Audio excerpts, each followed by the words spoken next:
Hello, everyone, and welcome to Slash Film Daily. Today is Monday, April 29th, 2024. On today's episode of the show, we're going to be talking about the 2024 summer movie season at the box office. My name is Ben Pearson. I am an editor at slashfilm.com, and I'm joined on today's episode by Slash Film staff writer and box office analyst Ryan Scott.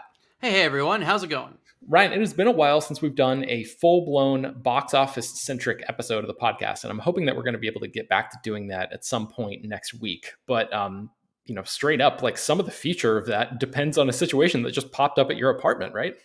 Yeah, so I apologize about last week for not being here, gang. I had some car problems and some other stuff that got in the way, so I sincerely apologize. But this week, it turns out we got a notice very late on Saturday from our apartment complex that there is like a bunch of construction that's going to be going on for at least 3 weeks and possibly as long as 3 months, and my office at my inside of my apartment is literally the closest thing to the construction. Like I could not be in a worse spot.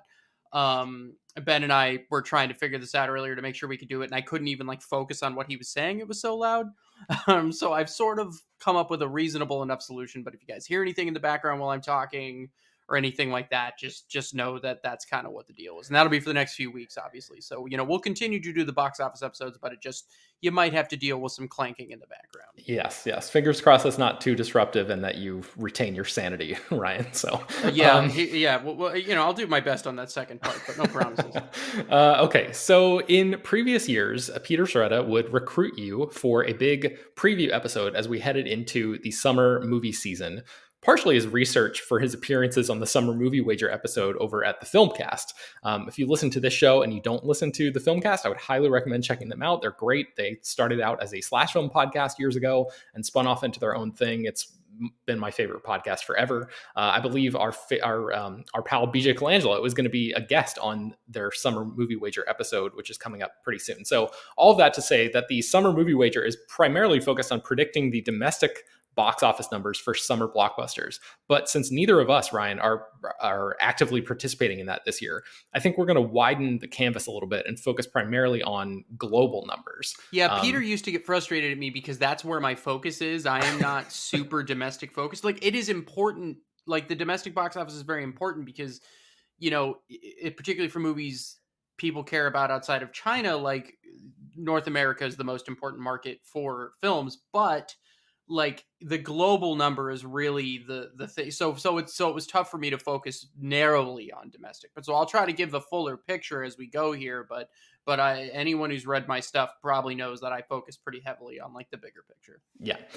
Okay. So I think what we're going to do is just dive into the summer, and for our purposes, we're going to define this year's summer movie season as starting this Friday, May 3rd, with the release of The Fall Guy.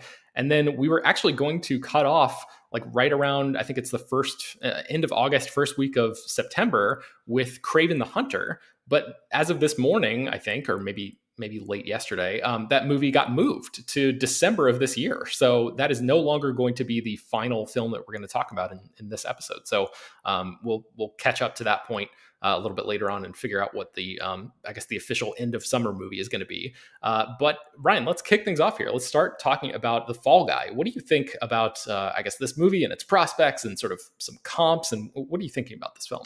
Yeah, so The Fall Guy is for all intents and purposes it's usually that first weekend of May because that will sort of dovetail into when kids get out of school, whatever. So look, I've seen The Fall Guy. I think it's an excellent movie. Genuinely, it's great. Our own Jacob Hall is incredibly high on it. It's peak charm, Ryan Gosling, Emily Blunt at her best, great ensemble. Very fun, good movie. And I think for whatever you might think about David Leitch as a filmmaker, this actually feels like an oddly personal film to him, given that he came from the world of stuntmen. So I think people are going to like this movie. Mm-hmm. But however, tracking right now is kind of looking, I think we're getting updated tracking today, but it's looking at around 35 or 40 million, and that's on the optimistic end. Now, that's not necessarily terrible, but there's two things to remember. One, it's got a $125 million budget. Especially if it underperforms and comes in below those, tracking, that's not good for universe. Like that's not what you necessarily want for a movie that expensive. Mm-hmm. And then you're sort of relying on overseas and all these other things. And another thing is to remember, this is the beginning of summer. So, you're looking at okay, so what's happened in years prior, right? Like, what are we looking at? And truthfully, you know, that's way below what we were at last year because, last year we had Guardians of the Galaxy Volume 3 opening to $118 million on May 5th. So that's a very different situation Mhm. to find yourself in. And, that movie ended up legging out 845 million worldwide, 358 domestic. So, yeah, I mean, Fall Guy, even under the best of circumstances, can't do that. Yeah, it's Um, interesting that Universal is positioning this as sort of like the official summer kickoff movie, which is like typically what a Marvel movie has served that function for a long time, like many many years now.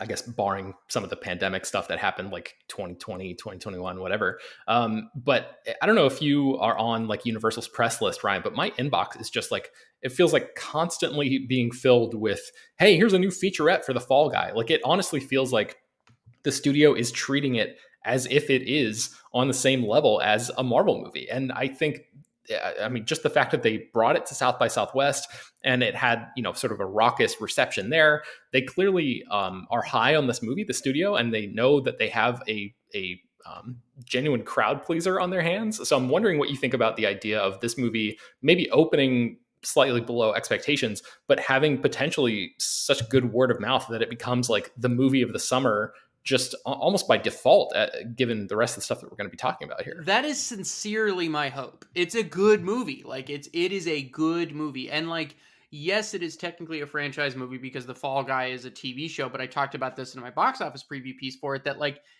as far as the general public is concerned, particularly younger people, they don't even know what The Fall Guy is. They have no idea that it's based on a TV show, and they're not advertising it that it's based on a TV show. So it's really playing like an original action blockbuster for the general public that is predicated on, hey, you like Ryan Gosling and Emily Blunt and action movies, then you will like to go see this movie. Mm-hmm. So my sincere hope is that, yeah, people go see it, people love it, people talk about it, it can leg out. We'll talk about more why that might get tricky here in a bit, but that's the hope. I think even before the pandemic, you would have these movies that were really well received that would have a tough time doing that. I think of Booksmart as a very classic example of that. This movie that everyone seemed to love that just could not find, its theatrical audience. And Mm-hmm. so, this is obviously a bigger movie, but we'll see. I certainly don't want to be negative if I'm wrong, and we've seen examples of tracking being way off. Even Godzilla X Kong recently, tracking was way below what it ended up doing. So, Mm-hmm. here's hoping. But no matter what, it's not getting to that 118 million we kicked off the summer with last year. And so we're already kind of off to a slightly slower start. And just so people understand, part of the reason I'm a little like, oh no, is that the first third of the year, ticket sales were down 21% compared to 2023. And Mm-hmm. we were still not near, pre-pandemic levels last year. So, the box office is in desperate need of some help here. Yeah, and I Um, think you and I were talking before we started recording about how that kind of puts this whole summer in like an unfair position of trying to kind of make up some of that ground that the first part of the year lost. And it's like that's a tough ask for any movie summer, but especially this movie summer, which is like plagued with some of the delays. I mean, we were just talking about that with Craven that happened, and then also just the overall slate is maybe not as strong as it could have been given some of the strikes and the after effects of the strikes last year. So um, 100%. But like one thing that might help here, and I don't want to talk too much about this, but there is that Star Wars Episode 1, The Phantom Menace re-release on the same weekend. And there is like palpable excitement for that from younger folks who grew up as prequel fans. And I think we could be looking at a situation like, where we had the 1997 re-releases. Now, I'm not saying it's going to make as much money as those did, but it looks like that could actually goose the box office for a solid, anywhere between 7 days and 13 days, depending on how long Disney keeps it in theaters. So that could interesting. be helpful. Okay. Um, Just to speak to what I was talking about earlier, Ryan, one more piece of proof here. Literally, as we were discussing, 1 minute ago, I just got another email from Universal saying Ryan Gosling surprises fans at the Fall Guy Stuntacular pre-show at Universal Studios Hollywood. So, like, even the theme parks are getting in on the yeah, that Fall was Guy all over stuff. Twitter this weekend. Yeah, people were like, because him and David Leitch showed up, and yeah, I mean, look, I give nothing but credit to Universal for one, making a great movie. Like I genuinely think it's a great movie, and I think people are gonna love it. And two, like really putting their weight behind this thing. Like Yep. they're giving it an honest shot. So I have nothing but respect for that. Yeah, fingers crossed. I think I'm going to see it on Wednesday night. They're doing like a little preview screening in my area. So check your local listings. You may not have to wait until Thursday to check it out if you're looking forward to it as much as I am. Tarot, Ryan, that's a horror movie that, as far as I know, is still slated for this Friday as well. This one was kind of like shuffling around the release calendar a little bit. I think you and I might be looking at slightly different release calendar sources, websites, and stuff like that. So tell me if I say anything No, that doesn't match up with what you have. Tarot is currently still, so far as I can tell, due to hit theaters on May 10th, and to put it mildly, Oh, it's May 10th. Okay, all right, yeah. So is it May 10th? I'm sorry. Yeah, that's what I'm here. Let me double check because that movie has moved a couple of times. yeah, it switched. I don't know. The last I saw that it was May 10th, and then it got pushed back to May 3rd. But I'm sitting here thinking about it now, and like that's this week, and I just haven't really seen. I mean, talking about Universal doing a great marketing push for the Fall Guy. Sony's latest trailer seems to indicate May 3rd. Wow. Okay, I guess that is. Well, all right. So look, I mean, if it is, here's my thing: May 3rd, May 10th, it hardly matters because the advertising for it has just been so minimal. Yeah. I mean, I don't know if Sony's just dumping what they're like. Maybe they don't think maybe they're not confident in the movie, but I can't imagine it doing more than a handful of $1 million. Mm-hmm. You know, like it just doesn't have any juice. It's not going to be like a Black Phone situation, you know, like that. So I don't know. We need to dwell on that, but that's not really going to be super helpful, I don't think. Yeah. All right. So the next big one is Kingdom of the Planet of the Apes, which is May 10th, I believe. It is. So yeah, what are you thinking about this one especially in terms of like comps with the previous movies and that was those films were a while ago now, that most recent trilogy. It's been like several years, and so now we're heading back into ape world, and I wonder what you think about this movie's financial prospects. Well, Ben, I think this movie's going to make $5 billion because I think it looks amazing. No, but seem slightly biased, Ryan. I do seem. I can't. I was even avoiding the most recent trailer for this movie, and it's played in front of the last couple movies I've seen, and I get like goosebumps thinking about the trailer. Like I am so in on this movie, I can't even begin to tell you. But I do think it has the potential to play like Rise of the Planet of the Apes or War for the Planet of the Apes. And just to give people some context, Rise of the Planet of the Apes in 2011 opened at $54 million, ended up making 176 domestic, 305 international, 481 worldwide. Now, what the industry is hoping for is that this ends up playing more like Dawn of the Planet of the Apes, which was one of the biggest breakout sequels of all time. So as I mentioned, Rise, made 481 worldwide. Dawn ended up making 710 million worldwide, and that was a huge international gross, 502 million. So it only made like 30% of its money domestically. But we'll see. I mean, that you could make an argument that Dawn of the Planet of the Apes is up there with like The Dark Knight as far as like one of the biggest jumps from predecessor to sequel as far as like quality, reception, money goes. So I don't think that we can look at this as like a Dawn of the Planet of the Apes unless things go insanely well. Mm-hmm. But I do think somewhere between that $405 million range is possible. I've seen early tracking indicating somewhere in a $50 million ish opening weekend range, which would be totally fine. I imagine Disney would be happy with that. But, as we're talking about, like these movies might make enough money individually to be successes, but like the industry at large is like hoping for something to lift, like for a rising tide to lift all boats. And, I just don't think this movie is going to do that. Yeah. But I think it can do enough to justify its own existence, for sure. I think that I've seen a ton of people talking about, luckily like Disney's been smart. They've got all the most recent Apes trilogy, like on the home tiles of Hulu and Disney Plus. Like they're trying to get people to, invest in checking this thing out. So I think I would probably should be getting critical word of mouth sometime in the next week or so. And I imagine if it's as good as it looks, then it could this one I could see lagging out. Okay, so as we're going through here, Ryan, I would love it if you could, flag these movies as we're going and just say like, yeah, I think this is going to be like a big one, like one of the biggest movies of the summer. We don't have to come up with like an official, here are the 10 movies that we think might break out or whatever, but just like along the way as we're in conversation Fair here, enough. if Yeah. there's So something that jumps out to you. I think if this one goes very well, like if this goes at the top end of how well it could go, this could be in that like top 10. Well, it top 10 for sure because of the summer, but like, could be one of those ones that breaks out. Okay. Fall Guy I'm less optimistic about just because I've stopped giving faith to the movie going public. Like Monkey Man really bummed me out. Like that was one that like, and Abigail a little more recently, and Ministry of Ungentlemanly Warfare, like some of these movies that are good movies that just have not caught on. Like I'm so I think that you're almost reliant on that franchise thing at this point. Yeah.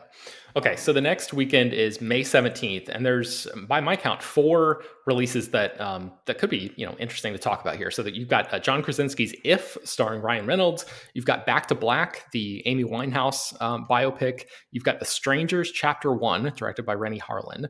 And then I saw the TV Glow, which is by Jane Schoenbrunn, who directed a really fascinating film called We're All Going to the World's Fair a couple years ago. I saw the TV Glow is definitely going to be, I mean, kind of like a drop in the bucket, like barely worth talking about financial wise. It's a much smaller movie than a lot of the stuff that we're going to be talking about on the rest of this Yeah. episode. But I did want to shout that out because A, it has a great trailer. B, Schoenbrunn's most recent movie was just really fascinating. And C, I just hope some people who care about stuff beyond blockbusters seek this one out. So we don't even really have to get into its prospects or anything. I just wanted to mention it here. But I'm curious what you think about the other three: If, Back to Black, and Strangers Chapter One. I guess let's talk about If first. Okay. This one's an interesting case. John Krasinski has become an oddly popular filmmaker. The Quiet Place movies did exceedingly well, but this is a more expensive, family-friendly, non-franchise film. And I'm truly non-animated. I am struggling to find a comp for this. Maybe the Sonic the Hedgehog movies, but that is a franchise movie. But I think that like the idea of like live action coupled with some CGI animation that is aimed at like family audiences, I think Sonic is maybe the closest. And those movies are somewhat in the $400 million range, give or take. So I think that that's maybe one of our better comps here. And the current tracking for If is good. I think the most recent numbers I saw were 40-ish opening weekend, which, for a movie with no franchise hook would be great. And then if word of mouth is good and, you can tap into that like Kung Fu Panda, Puss in Boots: The Last Wish, Elemental audience that can help a family-friendly movie leg out even with a small-ish debut. I think that could be good. That would be good news for this movie. That would be this working.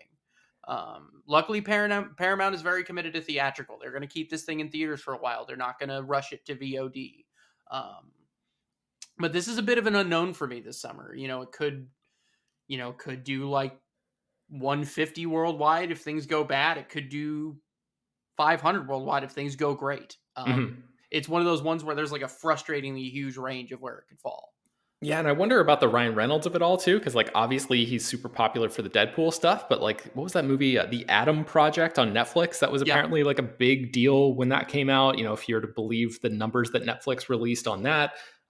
So it seems like people just like him across the board. He's one of those guys that like I think a lot of people who are like actually deeply embedded in the movie community and care a lot about films may have stronger opinions on Ryan Reynolds than just the average moviegoer, but the average moviegoer seems to really enjoy him. So, whether that translates into box office success, I guess we'll have to wait and see. But yeah, that's the thing, and I think that certainly helps because he was a factor in getting Detective Pikachu to what it got to.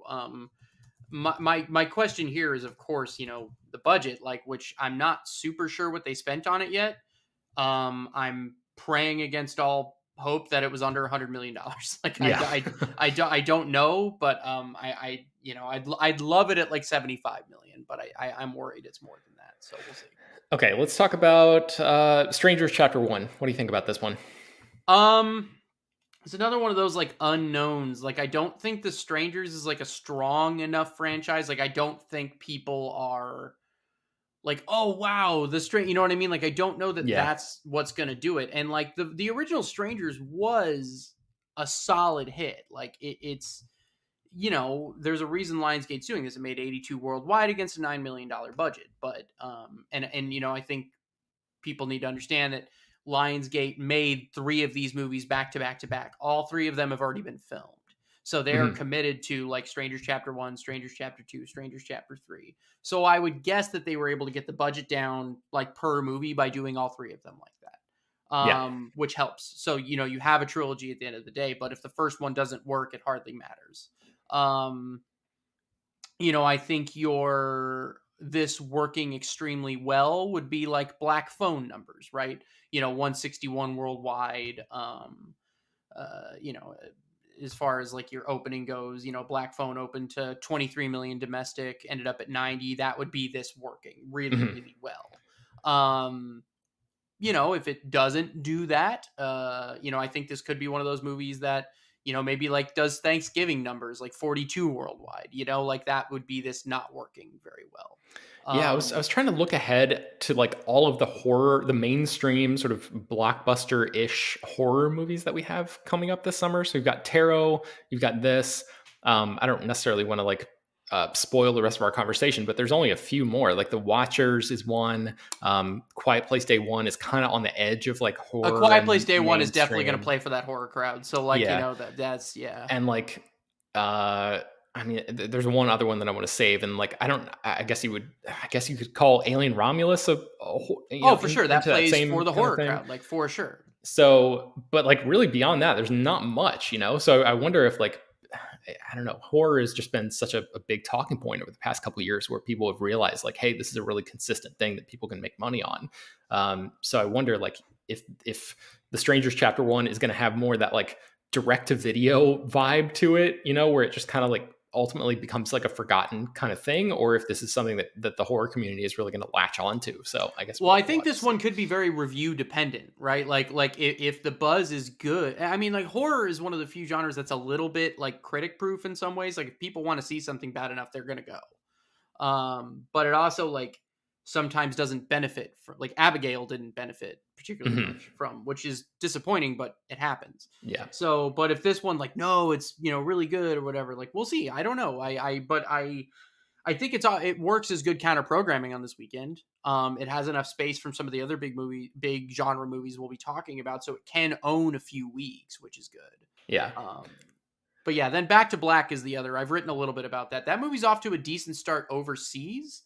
It opened in like the UK and Ireland and did well. I wrote a piece about that. I think like, this working is sort of like maybe Rocket Man numbers. Um, that's because I don't think this is not Bohemian Rhapsody. It's not even Elvis. Hmm. It's not going to do that. But I think like Rocket Man, getting to 195 worldwide, $25 million opening, $40 million budget, like that would be this working. Yeah, maybe Uh, 200 on the top end of things for this one. yeah, and that would be at the very top end, I would think. So, but on that weekend, I don't know if it does 25. I think maybe it does 10, 15, and maybe it legs out. Mhm. But I also think the international numbers could be higher on that one. So, um, we'll see. I think if that one gets to 100 million worldwide, I think Focus would be thrilled. And that Okay. would be like if that gets to 100, but we'll see. Yeah. All right. So Furiosa, a Mad Max saga, is the next one that I'm very interested in personally. I mean, what can you say about what this movie might do in comparison to Fury Road? Because Fury Road is a movie that has like an excellent reputation, has all these Oscar nominations, but maybe is not quite the full throated hit that some people might have sort of ascribed it to being because of its cultural reputation. So, how did remind us how Fury Road did, and then what do you think about this one? You explained that better than I could have. Like, yeah, Fury Road has this insane reputation. 10 Oscar nominations. I think 5 or 6 wins. Um, maybe one of the best teaser trailers of all time. One of the most highly regarded action movies of all time. Quite possibly the most roundly beloved mainstream blockbuster of the last 10 years. Like it, its reputation is such. Um, but we're talking about a movie that had $150 million budget, a huge marketing spend, and made $379 million worldwide.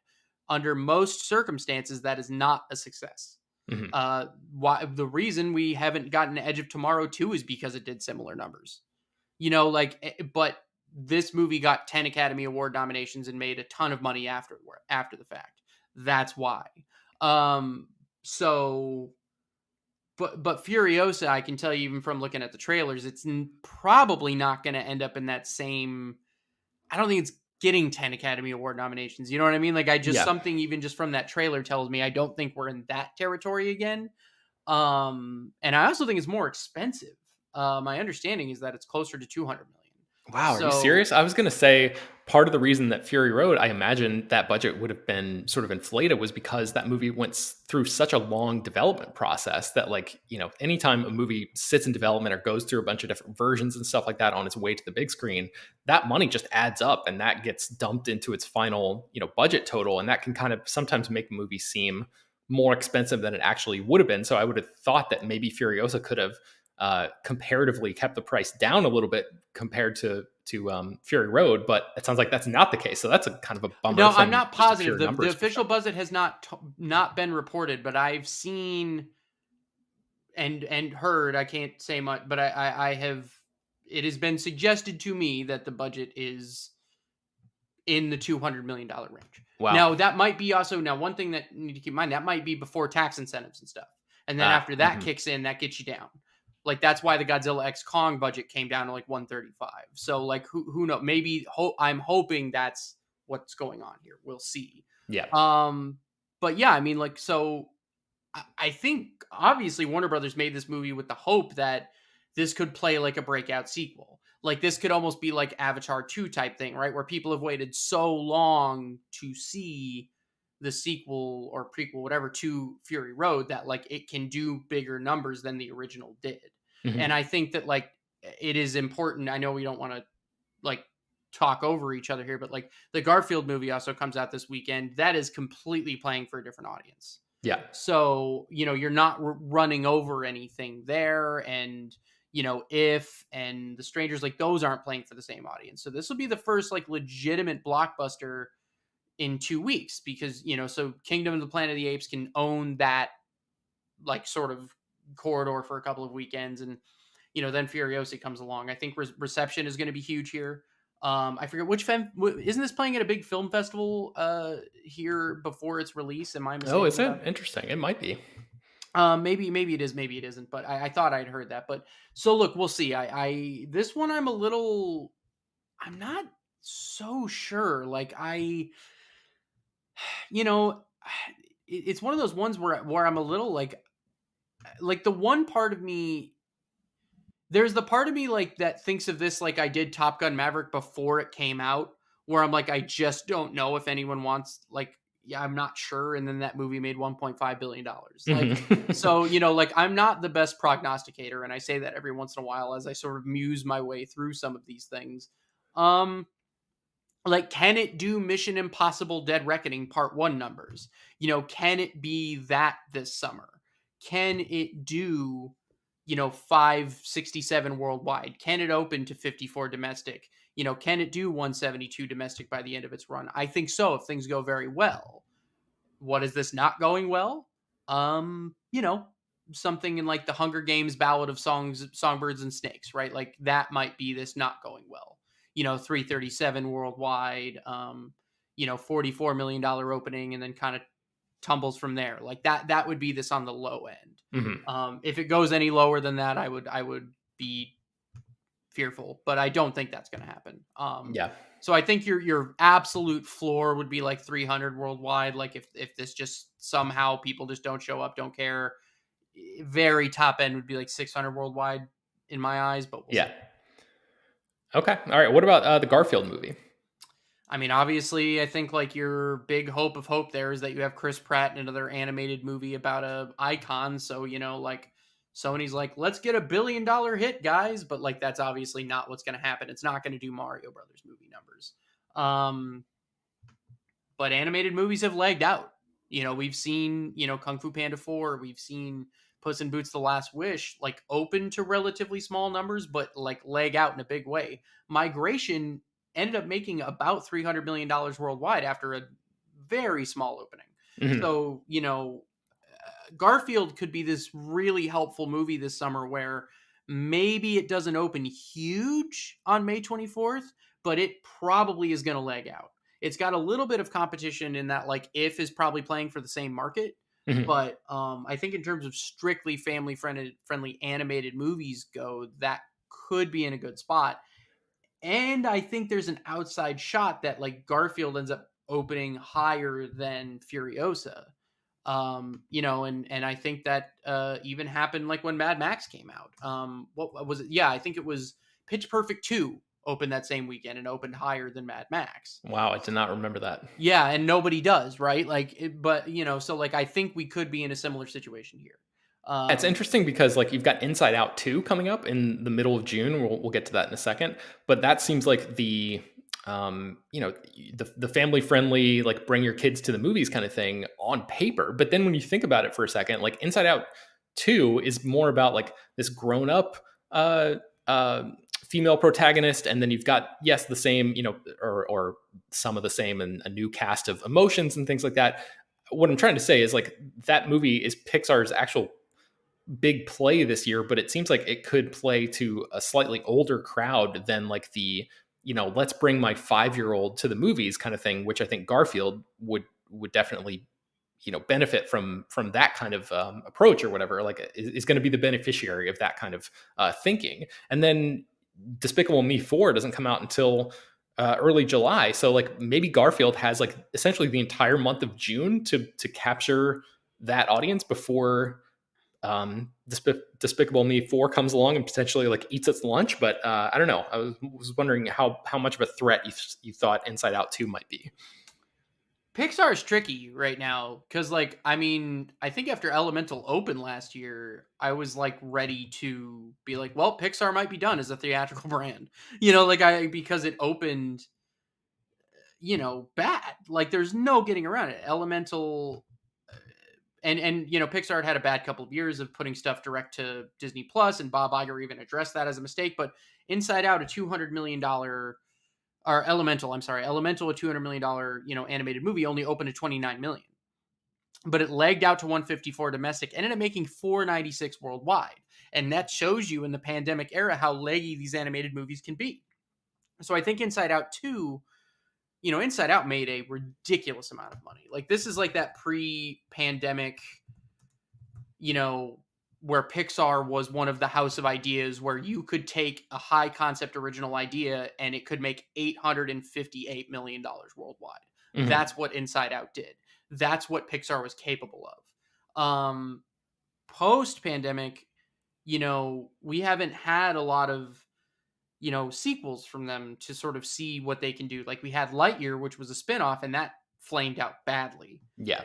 So I don't think Inside Out 2 is going to be subject to that, but I think that to think that it would also do 858 million worldwide at this point is a pipe dream. But I do think it could do Elemental numbers. I do think it could potentially get to, that 500 million worldwide area, and yeah, maybe like $30 million opening or something. I would say that it probably does higher than that because it's not dealing with as much direct competition. But I think that yes, that's going to get in the way of Garfield a little bit, but your really young kids can go to Garfield. Your super young kids, maybe not Inside Out 2. So that's a Mhm. little bit. It is an odd situation for sure. Yeah. Okay, so let's try to burn through June here. We've got a Bad Boys Ride or Die on June 7th. I think Bad Boys for Life was the highest grossing movie of 2020. Is that correct? It was because it was the last big movie to open in theaters before the pandemic. There were other movies, but yeah, it ended up making 426 million worldwide, $62 million opening. I do think that if things go well, this movie could do like almost identical numbers. That's kind of what I'm kind of predicting. Like, sort of like Ghostbusters Afterlife and Ghostbusters Frozen Empire did, like, almost dollar for dollar the same. Like, I Mhm. think I think we could be looking at that same situation here.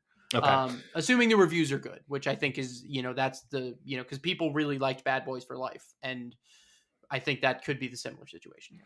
All right, what do you think about The Watchers, which also opens on June 7th? This is M. Night Shyamalan's daughter directing the movie about Dakota Fanning as an artist, the artist who goes out and gets trapped in the Irish forest. And you've probably seen the trailers by now, but what do you think about this one? This is one I'm actually a little high on. I think that on your very optimistic end, this could be like the flat, not the, I'm sorry, Smile. Where like this could be like one of those breakout debut horror movies with a really good hook. You got Shyamalan's name in there. So, Smile, just for context, did 22 million opening weekend, ended up 105, basically 106 domestic and 217 worldwide. That would be The Watchers like really working. I think even if it does 100 worldwide, like Warner Brothers would be stoked. And I think that'll play well against Bad Boys Ride or Die. It's the only game in town since The Strangers Chapter 1, which I think has an outside shot of not performing particularly well. So people could be ready for a big, good horror movie with a twist and all that stuff. So I Yeah. think that one I think could be like a sleeper hit this summer. The director's name is Ishana Night Shyamalan, so I want to put Yes. some respect on her name. I just called her M. Night Shyamalan's daughter before, but No, her we should actual name indeed deserves to be spoken. So we should indeed put some respect on her name. Yeah, because I will say that trailer looks awesome, so I'm into it. Okay, so we talked about Inside Out 2. That's June 14th. June 21st, I have The Bike Riders down, the movie that Tom Hardy is in, Austin Butler is in. Do you have this one for that date on your calendar still that you're I looking do. at? Okay. And this is a weird situation because this was originally supposed to be like a Disney release. And, like they just basically were like, we don't want it. And Focus picked it up. And this is like what Focus does. But I think its prospects are limited. Like this is not. I just don't see this being like $100 million movie. Worldwide. Like I see this being more. Boy, like I'm struggling to, look at like a. I mean, I don't want to be too down on it, but I fear this might not perform particularly well. Yeah. Do you know? Is there a way for you to look up Jeff Nichols and like the most money that a movie of his has ever Indeed, made? I can, sir. So Jeff Nichols is the guy behind movies like Take Shelter and Midnight Special and Please, Mud. real quickly, for anyone that has not watched Midnight Special, I implore you to go watch Midnight Special. I believe it is streaming on Max right now. Great movie, but yeah, he doesn't make movies that make a lot of money. Yeah, he's an excellent director, and I love his movies. But like you said, they're just not necessarily like traditional blockbuster material. So Jeff Nichols' highest grossing movie is Mud with $31.5 million worldwide. Wow. Okay. Yeah. So I would rather not explain to you how much Take Shelter or Midnight Special made because it depresses me. But those were yeah. but yeah. So The Bike Riders I think is certainly the most commercial movie that he's made. It's I think Austin Butler is a legitimate movie star. Tom Hardy is absolutely has been a movie star for a long time. Jodie Comer, I believe, is right there as well as far as like new Hollywood potential A-listers go. But none of them like Austin Butler actually a bit at this point is cementing himself as a box office draw. But I don't know. I think it's a weird week. I think it's like the one weekend this summer where we just don't have something huge opening. Mm-hmm. So it might benefit from that, but I mean, 10 million opening weekend would probably be amazing. Yeah, so we're not looking at it as like a dynamic changer or anything like that. We are not. Okay. So what do you think about Horizon, an American Saga Chapter 1, Kevin Costner's new Western? We're going to talk about both parts here over the course of the next couple months as we get into them. But what do you think about the prospects of this big sprawling Western that he's cooked up? I am concerned that this could be the biggest bomb of the year. Really? I was just thinking like, man, Yellowstone is like such a big deal. This seems like this is the one that's going to get all the dads out of the house and people are going to be like, yeah, Kevin Costner, that was my America, like the 90s. But I think the budget for each of these movies is in like the $100 million range. I mean, I think they're really expensive movies. Like, so, and my understanding is that Kevin Costner put most of his own money into this and like partnered with Warner Brothers for like distribution and stuff. Yeah, I think that's right. Yeah, so it looks like the budget was $100 million for chapter 1 and 2, I guess. Those are the Okay. only ones that have been completed right now. Those are the only ones that have been completed. Okay, so that gives me a little. Okay, so I did see that $100 million number, but that's for 2 movies. Okay, I feel slightly better about that. That having been said, westerns are not something that get made all that often on the scale anymore, and they don't. It's been a while since one broke out big. I just don't know. I am hoping, because I saw a bunch of footage at CinemaCon. I think it looks incredible. I think it looks great. But I think, as we're going to talk about here in a second, it's going right up against A Quiet Place Day One. Mhm. And I think those Quiet Place movies both made a bunch of money. I think that trailer plays really well. It's definitely going to be a crowd pleaser, so I think that it's going to be overshadowed by that. And then does it have the juice to sort of hang around as these other things start coming out in July? I do not know. Yeah. I will eat my hat if I'm wrong about it being a bomb. I hope it's not, but I'm concerned that this might be the one that gets lost this summer. Yeah. So All right. Well, we'll come back around and talk about chapter 2 momentarily. Tell me about Quiet Place Day 1, and then we'll take a break. So, what do you think about Lupita Nyong'o leading this new, I guess, prequel of these movies? And you mentioned the first two performed very well. So, what do you think about this one? this is one. My only concern is how much Paramount spent on it. It looks much, much, much bigger than the first 2 movies, and I fear that they might have overextended a bit. Now, just in terms of raw dollars and cents, A Quiet Place Part 2 opened to 47 million in May 2021, and that was sort of during like the pandemic still. It legged out to 160 domestic and 137 internationally for just 297 worldwide. And again, that was 2021, much different circumstances. So I think we could easily see something in a similar range, somewhere between a 40 and $50 million opening weekend. Legs out from there on, could easily get to 300 worldwide. So that's kind of, I wouldn't be surprised if it plays similar to Part 2. Okay. All right. Let's take a break, and then we'll come back and we'll talk about July and August. All right, Ryan, let's get into it. Despicable Me 4. I mean, I asked you to flag some of the biggest movies of the summer potentially. And I think, I will just say it right now. I think this has a real shot at being the highest grossing movie worldwide of the year.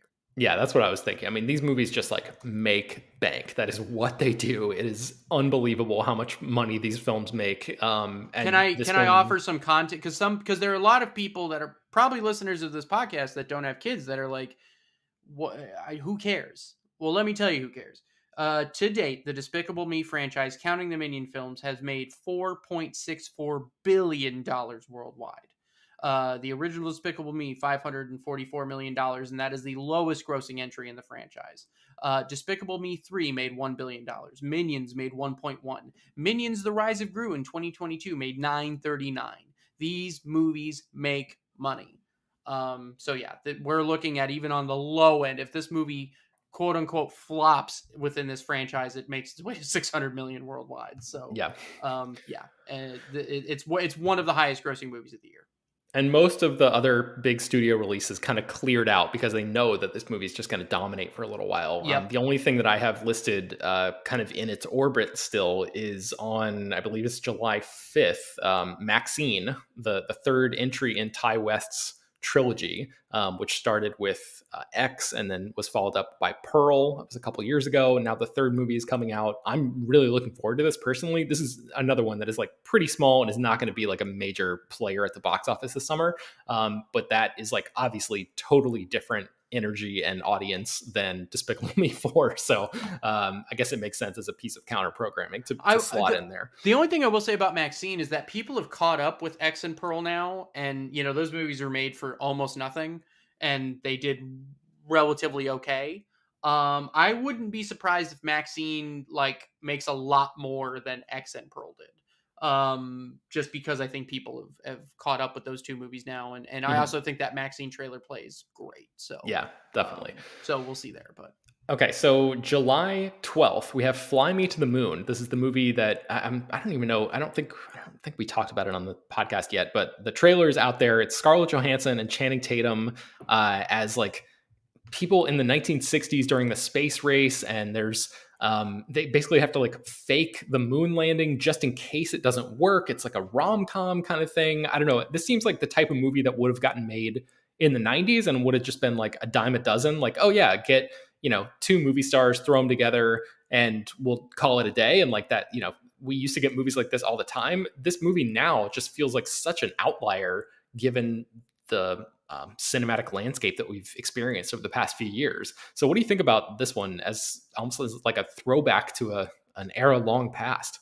Yeah, I for one love the premise of this movie. I think you have two big movie stars in it. I This is another one of those ones that, like, if it goes very well, it could surprise us all.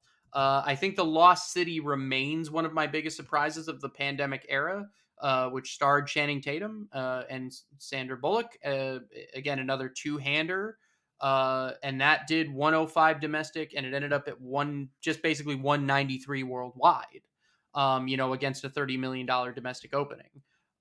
I don't know if Fly Me to the Moon has that same, like, angle to it. I Mhm. don't know if it'll get that same level of pop. I don't know what they spent on it, but, like, I think, like, the absolute roof for it would be, Lost City numbers. I am skeptical of it getting that far. But I think, like, if it goes very poorly, you could be looking at maybe Asteroid City numbers.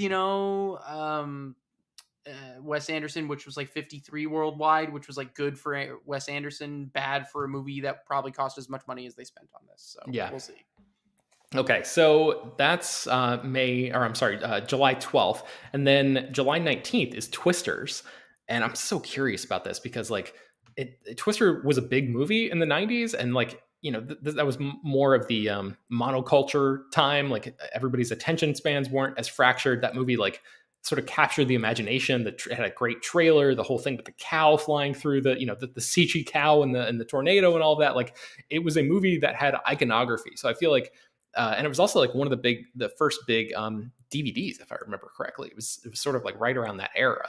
So there's like it's in the public consciousness in a way that a lot of movies just aren't. So the idea of trying to capitalize on that in a modern context, introducing Glenn Powell and a whole new cast of characters, and like not really playing up any connections at all to the previous movie in the marketing. I don't know whether they exist in the story, other than just like, hey, remember Twister? Now we're adding an S, and there are multiple tornadoes this time around.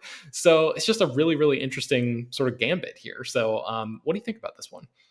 Yeah, I think it's worth remembering how big of a hit Twister was in 1996. $92 million budget, which was just gargantuan at that time. I mean, that is just as big as movies got at that time.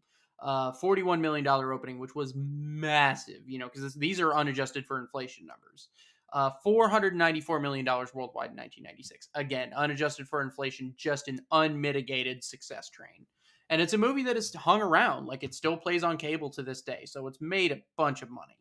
Um, I kind of think it's smart to not play up the connection to a movie a lot of younger people might not even know, but the Mhm. people that do know, it's like nodding enough at them where you're like, oh, hell yeah. And I think, you have Glenn Powell has absolutely asserted himself as a movie star. I think you have a good supporting cast there. This is one where I am wildly concerned about what they spent on it. I still don't know what the budget is, but I'm nervous because they are, like, they are depending on this sort of playing like Top Gun Maverick. You know what I mean? Like, where people are super stoked about a movie 30 years later that is connected to the thing they liked. This one does not have Tom Cruise in it, so I don't know. I think if this movie makes like what the original made worldwide, that would be a win, like somewhere in the neighborhood of 500 worldwide. But I think anything less than like 350 worldwide, and this is like an unmitigated disaster because of what they probably spent on it. So Yeah, I was just looking on Wikipedia, and there's something that claims that the budget is $200 million, but it's behind a paywall for an article at the Oklahoman. So I'm guessing, like, that was part of where they filmed it or something, and maybe somebody heard something there. I'm not sure about the well, like but that also could be. veracity I of don't know that. what the tax incentives are in Oklahoma, but that could be again a pre-tax incentive figure. Yeah. But even so, I'm guessing this is no less than $150 million movie. It looks very expensive. So Yeah, I hope it turns out to be really good, man. I'm just like I I'm do too. I excited. love Daisy Edgar Jones. I think I love Glenn Powell. Like and it looks fun. It looks like a fun movie. Yeah, But yeah, again, it's just one of those ones where you're sort of counting on an old school blockbuster to pay off. yeah, I hope this one gets like really good word of mouth. The problem, though, that we'll get to right now is that the next weekend is July 26th, and that's Deadpool and Wolverine. And that is another one of those movies that I feel like I feel comfortable in saying it's going to be one of the biggest movies of the summer, if not the year. It's going to be a movie that eats up a lot of attention, and it just has like such a wide swath of people who are interested in it. Even if, there's been so many conversations about superhero fatigue and all of that kind of stuff, I feel like this is going to be one of those ones that's just kind of like immune to all of that stuff. It's immune to everything because it got Hugh Jackman back as Wolverine, and then the Deadpool movies are like beloved for what they are. So, and once again, you've got the Ryan Reynolds of it all that we talked about earlier. So, Yeah, there's no question this is one of our top grossers of the year. I think I've seen a fair amount of footage from this at CinemaCon. I've sensed a turning of the tide in our circles. Like people are just worn out on the Wolverine thing, the Deadpool thing. People are worn out on the superhero stuff. So there's like a lot of negativity in like film Twitter for this. Your average moviegoer, I guarantee you, is not feeling that. Like people are pumped for this. yeah, So this is one of the only guaranteed $100 million plus opening weekends of the summer. I think it probably at least matches the worldwide gross of Deadpool 2, which was at $786 million, which, fun fact, is against all odds Brad Pitt's highest grossing movie of all time because he is technically in the movie. That is one of my weirdest things that I've discovered in doing this job. that's so cheap. Isn't it? Isn't it? I wrote a whole thing. It was an episode. Please go look at my Tales from the Box Office column on that. But yeah, so it is so cheap, but it is technically true. But yeah, so I think that like people keep wanting this to be $1 billion grosser, and I'm not saying that's impossible, but I think that this probably more realistically is closer to Deadpool 2 numbers with an outside shot of getting closer to $1 billion, but maybe not cracking it. But then maybe being one of the top 3 highest grossing movies of the year. That's what I would Okay. say. All right, so let's burn through August real quick because we're running a little bit long here. So we've got Harold and the Purple Crayon on August 2nd. I mean, I just have like negative interest in this, like not even zero, just like negative interest. So I don't Or know. Zachary Levi, man. Like, talk about going from like Shazam to like the past few things he's done. And like, because I'm with you, I don't think anyone is interested in this movie. Like, even the audience that it's aimed at, like, I do not know what's going on here. And Yeah, this is one that's hasn't this been done for like a long time? I think so. I want to say they finished it like a couple years ago or something. Yeah, that filming took place around the beginning of 2022. So, yeah, it's been a little while on I'm this one. not. This is one. I'm again with a live action CGI movie. It's you can only make them so cheaply. So I don't know what they spent on this, but there is just no buzz on this one whatsoever. Nobody cares. Yeah, So I again, you talk about things that I think could like flop and flop hard this year. I don't like to be mean. I don't like to pick on things. I think you're looking at one of them right here. yeah. So speaking of things that actually do have good buzz, Trap, M. Night Shyamalan's new movie starring Josh Hartnett, comes out the following weekend, which is August 9th. Yes. This is going to be going up against Borderlands. So what do you think about these two? Trap was, of everything I saw at CinemaCon, the trailer has since dropped, but I saw that before it dropped, and I was trying to relay to you guys like, holy crap, this looks cool.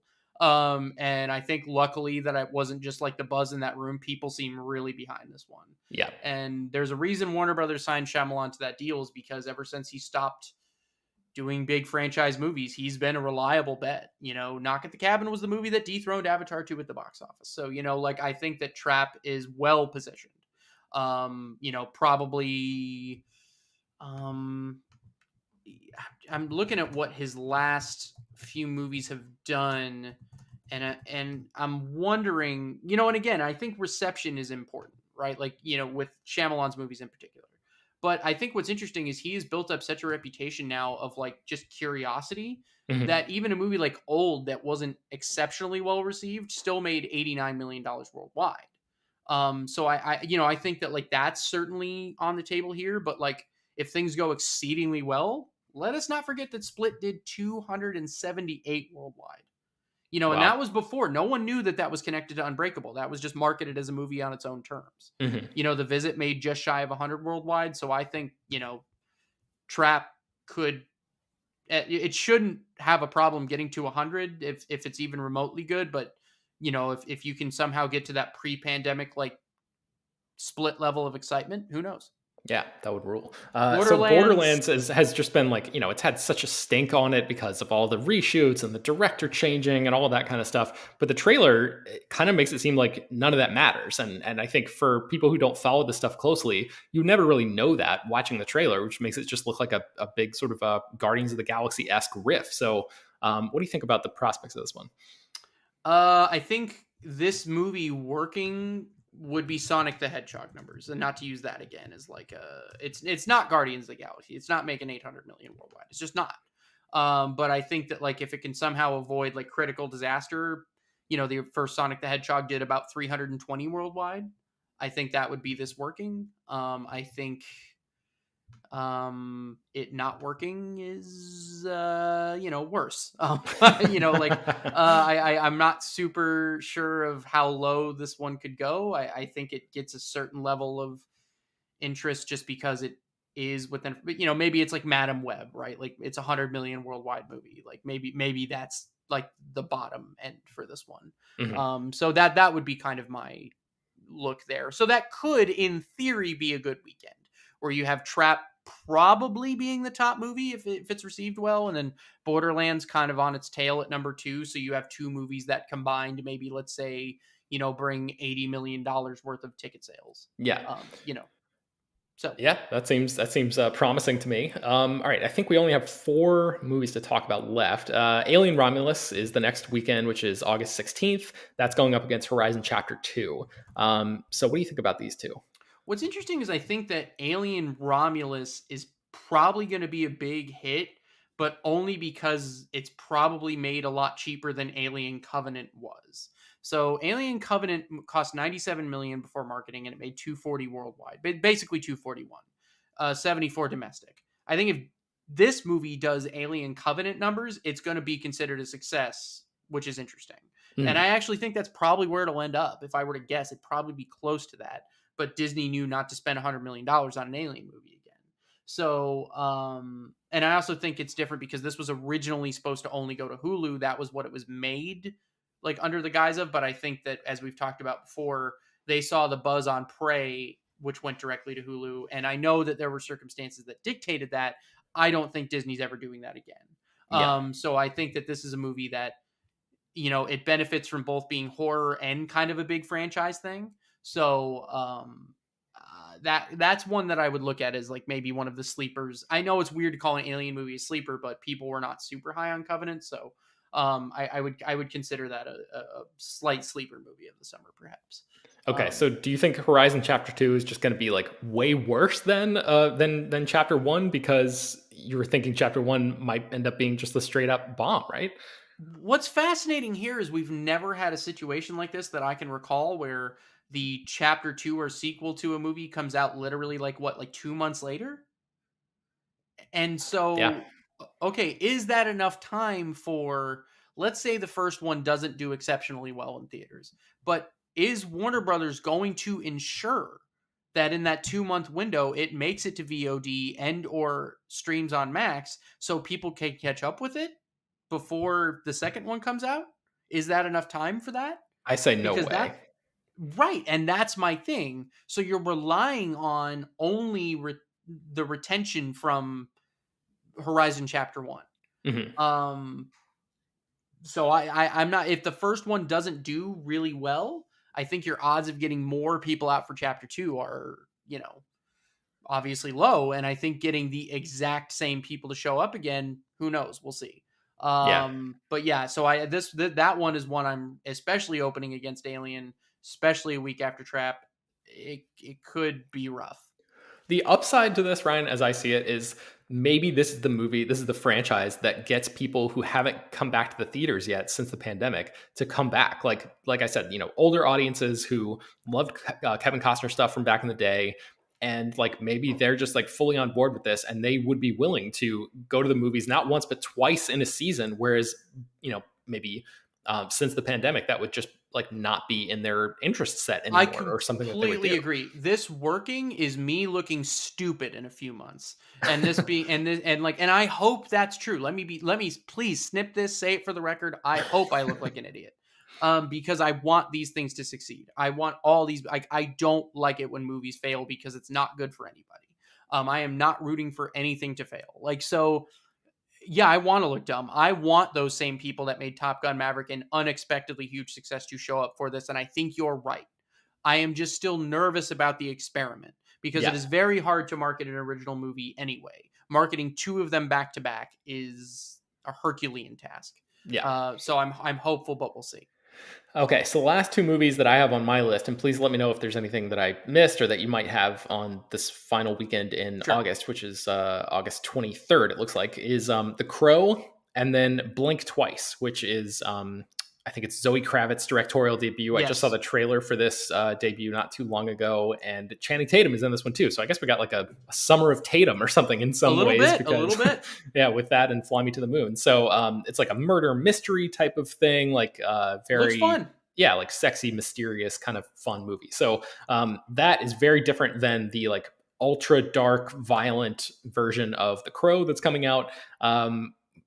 Honestly, like I'm shocked. We've talked about this before, but I'm shocked that this version of The Crow is even seeing the light of day, given how long it's been in development. I mean, this has been like Indeed. a long time coming. I personally have like zero interest in it, so it's just going to like come and go as far as I'm concerned. But I am curious about what you think its prospects are, given the talent that it has involved. Yeah, so I think Blink Twice just to real quick knock that one out. I think that's like an Amazon MGM movie. They're not necessarily relying on it to profit solely in theaters. I think anywhere between it could 10, 12 million opening weekend, something like that would probably be fine. And then it can leg out a little bit as summer winds down and that would be a nice little win for them. If it does anything more, great. I think The Crow is fascinating. I think like it's a franchise, yes, but it's not one that has been successful in 30 years. The sequels were not successful, and there's a reason this has been a hard reboot to get off the ground. I will say the footage is exceptionally violent, like weirdly sexy in like a gothy sort of way. I know a lot of people are like ragging on the look of it, but I sort of see the marketing pitch there. Like, so I think like this really working is John Wick Chapter 2 numbers, like 30 Okay. million domestic opening, 92 domestic finish, 171 worldwide. Like that would be Lionsgate very happy with this. I think less happy is John Wick Chapter 1 numbers, which has topping out at um, 86 worldwide, and with like a $14 million opening. I think it probably falls somewhere between those two. How far on either side of the line, I'm not super sure yet, but Yeah. that's my guess. And I guess before we move, you said those are our last two movies. We did mention up top that Craven the Hunter moved. Craven the Hunter was originally August 30th, which was the last weekend of August. We kind of needed that movie there. Yeah, because there's nothing else there, right? Not There's really. nothing else there, so I wouldn't be surprised if this release calendar shuffles a little bit. Um, like maybe one of these movies moves a week or two that we've talked about, like Horizon moving 2 weeks to August 30th might make sense. Mhm. Because then that gives you a couple more weeks for a VOD window, possibly. You have less competition directly. But the only problem with that is then Warner Brothers says Beetlejuice coming out on September 6th. So I don't know. But yeah, I do think it sucks now that the last weekend of summer is like absolutely nothing coming. There is Reagan, which was a biopic about Ronald Reagan, I believe, that was advertised at CinemaCon that I got a hat for. I don't think that obviously that's not going to be a big winner there, but yeah, so I wouldn't be shocked if something shifts into that August 30th window. I would be more shocked if something doesn't. Let's put it that way. Yeah. So I think the best case scenario for me would either be one of those September 13th movies, perhaps Transformers 1 or Speak No Evil bumps up to August 30th. That would be my hope. So Okay. All right, so I don't know. We just went through all these movies, Ryan. What's your takeaway from this? Like, what are you feeling like in terms of the summer? Are you like kind of like dreading it? Or you think there's maybe some secret movies waiting in the wings to potentially do better than people are expecting? What do you think? I'm honestly nervous. Like I really think that's my I think it's going to be a little bit of a bumpy ride. There's going to be some bright spots in there, but I also think that like Garfield and Mad Max opening the same weekend sucks. Like I think Yeah, like we should have spread the love a little more. You and I have talked about this a bunch this year where there was those first 2 months where we're just like there's nothing here, and like there's now like some semi-crowded weekends here, and um yeah, I'm a little nervous. Like I'm nervous that on June 21st, The Bike Riders is our big movie. yeah. Like I'm cautiously optimistic, but I would say emphasis on cautiously. Okay. Yeah, so we'll see. But so we need these movies to be good. We need people to like love them. We need them to deliver at the top end of expectations. And how often does that truly happen? Yeah, that's the thing is like I'm hoping that there are so many of these that turn out to be so great that they drive word of mouth that then drives, more people to go to the movies and check the stuff out. So Yeah. that's all we can hope for as we head into any summer season. So fingers crossed, and maybe we'll do like a debrief or something at the end of the summer as we head into fall or something like that. Just like looking back and or probably in our weekly coverage, we'll paint a pretty clear picture of what's going on. So all right, I think that's going to do it for today's show. You can find much more about predictions and things like that, but also like just a ton of box office coverage and all that at slashfilm.com. I will try to link to a couple things in the show notes as well. Slash Film Daily is published every weekday, bringing you the most exciting news from the world of movies and TV, as well as deeper dives into the great features you can find on the site. You can subscribe to the show on Apple, Overcast, Spotify, wherever you get your podcasts. Send your feedback, questions, comments, concerns, and mailbag topics to us at bpearson@slashfilm.com. Please leave your name and general geographic location in case we mention your email on the air. Don't forget to take a minute to rate and review the show on Apple Podcasts or Spotify. That really does help us out a lot. Tell your friends about the show any way you can. Thank you so much for listening, and we will talk